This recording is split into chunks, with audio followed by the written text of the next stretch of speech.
President Trump's 100th day in office is coming up this Wednesday, and Congress gets back to work today on a tax plan. Joining us right now is Libby Cantrill. She's PIMCO's head of U.S. public policy. Libby, let's talk about the tax plan, because we've spent a lot more time talking on tariffs than we have the tax plan. Tax plan is pretty important for businesses. How likely are we to see something, let's say, by this summer?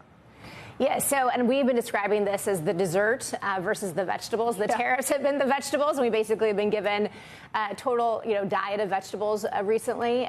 So the dessert is coming, and we do think that the tax bill will be passed probably by August. We believe, though, that we're probably in the third or fourth inning of this process, and in some ways, the harder work is in front of them versus behind them. Now they have to sort of figure out what kind of cuts they're going to have, how big this bill is going to be. Is it going to be front-loaded or not? I mean, our view is that, one, this bill will be done by the August recess, and two, it will be more pro-growth than maybe even what Republican members had thought it would be just 2 months ago, just given the backdrop. Why do you think that? Because of the soft data, at least, is all indicating that the economy is slowing and potentially significantly. We think that sort of the political pressure will be on a more kind of pro-growth tax bill. So you're not going to see the increase. We don't think you'll see the increases in the tax rates for individuals. We don't think you'll see the increase in the corporate tax rate. There are a lot of things will have been on the table and sort of speculated about, and we don't think they'll find their way into the bill. You mean a lot of the promises that President Trump made on the campaign trail in terms of no taxes on tips, no taxes on overtime? So those we do believe will find their way into the bill, just to be clear. But just in terms of the way to maybe raise revenue, there have been some things that have been speculated. A corporate tax increase was speculated, the pay-fors, exactly. So then how do you pay for it? Well, and again, I think this is going to be probably the upshot is that this will be a higher net deficit bill than maybe what some Republican hawks had envisioned, again, even a few months ago. That'll be tough in the House in particular.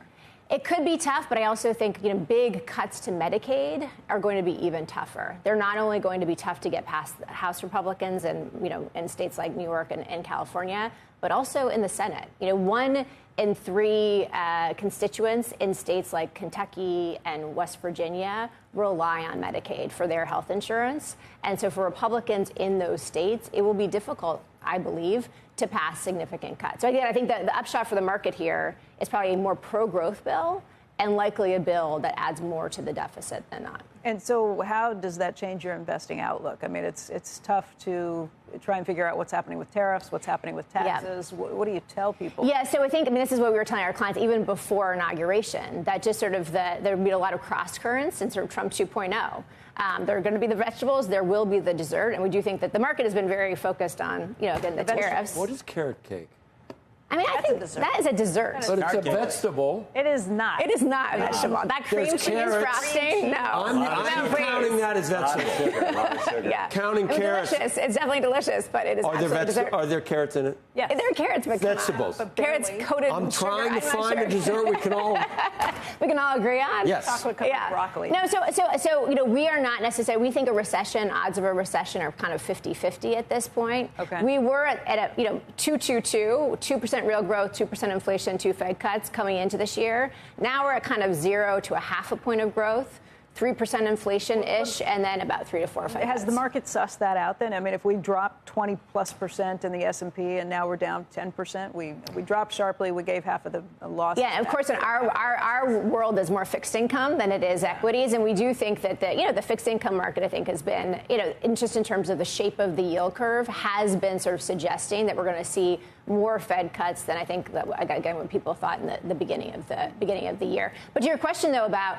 tax cuts, I think this is the open question, and we will find out in the next few weeks, are some of these sort of more stimulative tax provisions going to be more front-loaded? Meaning, will they have an impact in 2025 and 2026, or are they going to be kind of more back-end loaded? And this is where I think it's very difficult to do economic forecasting with any real conviction, because obviously if you just have the tariffs in isolation, it looks like we probably will head into a recession. But if you see some of these tax provisions that are, say, retroactive, that help sentiment, he backs away from some of the worst-case scenario in the tariffs, then, you can see a different picture. Which of the tax cuts do you put in that category, meaning the tips piece? How big is that? Well, the child tax credit, that's also been on the table. And if you do some sort of retroactive child tax credit, now I'm not sure that's likely, but if you do something like that, that is basically a cash transfer, and you can structure it so it's non-refundable. Oh, sorry, it's refundable, meaning that you get it regardless of whether you're paying taxes. It's basically a cash transfer. We saw it during COVID, and again, and you would advocate for that, or you wouldn't?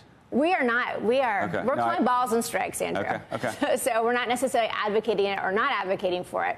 But that is, I think, going to be an open question about how is this tax bill going to be structured?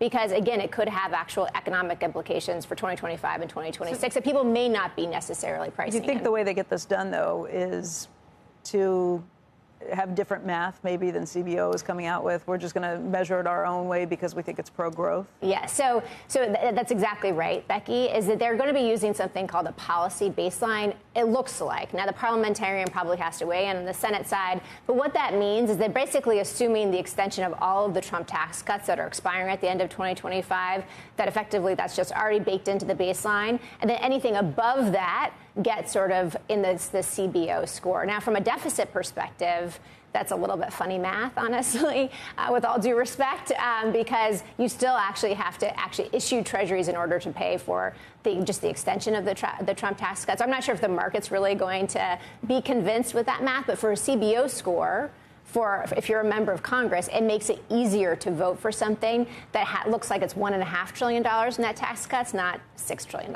in net tax cuts. Libby, very quickly, because you focus on the Treasury side of things, on the fixed income side of things, does that set the bond market off? Well, yeah, and so this is something that we have, had kind of a view on, is that you're going to have a steepening of the yield curve. You've already seen this. It's called kind of a bear steepener on the long end of the yield curve. We've seen a lot of that play out, honestly, kind of term premium coming in at the end of the yield curve as investors want more kind of yield in order to compensate them for kind of this risk, with the deficits. And we think that will likely continue.